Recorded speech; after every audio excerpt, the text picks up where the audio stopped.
Coffee കണ്ടുപിടിച്ചത് ഒരു ആട്ടിൻകുട്ടിയാണ്. അതെങ്ങനെ? ആട്ടിൻകുട്ടിയാണ് കോഫി കണ്ടുപിടിച്ചത്. പറയട്ടെ, ഒരു കഥയാ പറയട്ടെ.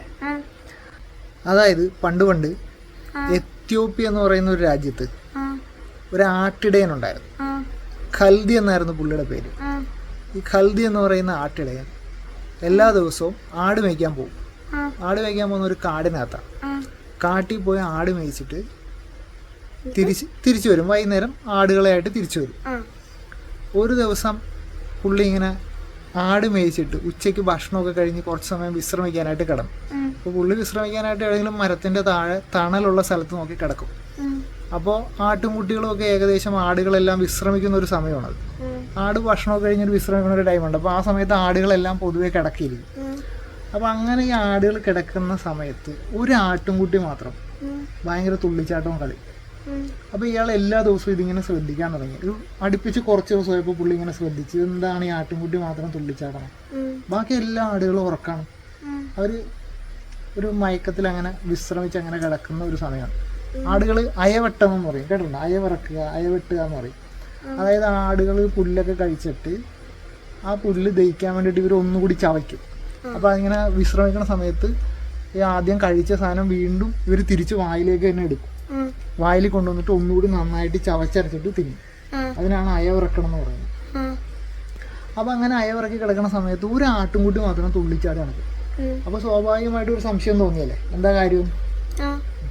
പുള്ളിക്കാരൻ ഈ ആട്ടുകുഞ്ഞിനെ അങ്ങനെ നിരീക്ഷിക്കാൻ തുടങ്ങി. അപ്പോൾ പിറ്റേ ദിവസം പുള്ളി നോക്കിയപ്പോൾ പുള്ളിക്ക് ഒരു കാര്യം മനസ്സിലായി. ഇവൻ എല്ലാ ദിവസവും പോയിട്ട് ഒരു ചെടിയുടെ ഇല കഴിക്കും. അത് കഴിച്ചേച്ചും വന്നിട്ടാണ് ഇവൻ കിടന്ന് തുള്ളിച്ചാടുന്നത്. അപ്പോൾ ആ ഇലയിൽ എന്തോ ഇല്ലേ, ആ ഇല കഴിച്ച് കഴിയുമ്പോഴാണ് തുള്ളിച്ചാടുന്നത്.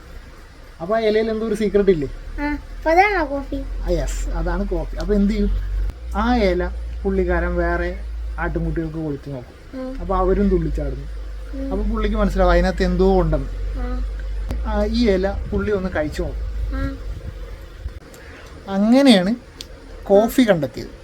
അപ്പോൾ ആദ്യ കാലത്തൊക്കെ ഈ കോഫിയുടെ ഇലയായിരുന്നു ഉപയോഗിച്ചുകൊണ്ടിരുന്നത്. പക്ഷെ ഇപ്പോൾ യൂസ് ചെയ്യുന്നത് എന്നാണെന്ന് അറിയോ? ഇപ്പോൾ യൂസ് ചെയ്യുന്നത് കോഫിയുടെ കുരുവാണ്. കാപ്പിക്കുരു.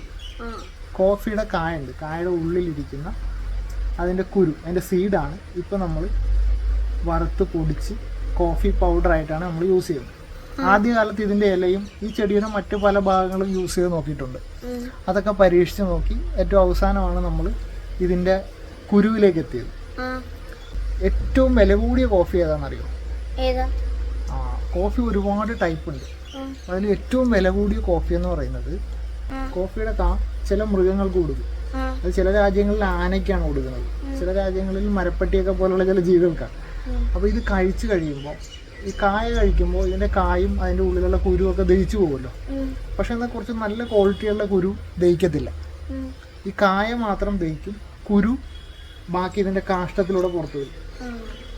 ആ കാഷ്ടത്തിൽ നിന്ന് ആ കുരു പെറുക്കിയെടുത്ത് അത് വറുത്ത് പൊടിച്ച് കാപ്പിപ്പൊടി ഉണ്ടാക്കി വരും. അതാണ് ലോകത്തിലെ ഏറ്റവും വില കൂടിയ കോഫി.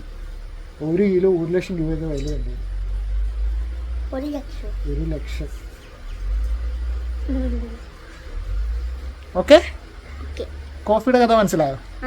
അപ്പോൾ ഇത് ആർക്കൊക്കെ പറഞ്ഞു കൊടുക്കും? പറഞ്ഞു കൊടുക്കാം. Okay, super. കോഫിയുടെ കഥ നിങ്ങൾക്ക് ഇഷ്ടമായെന്ന് കരുതുന്നു. പുതിയ ഒരു വീഡിയോയുമായി വീണ്ടും കാണാം. താങ്ക്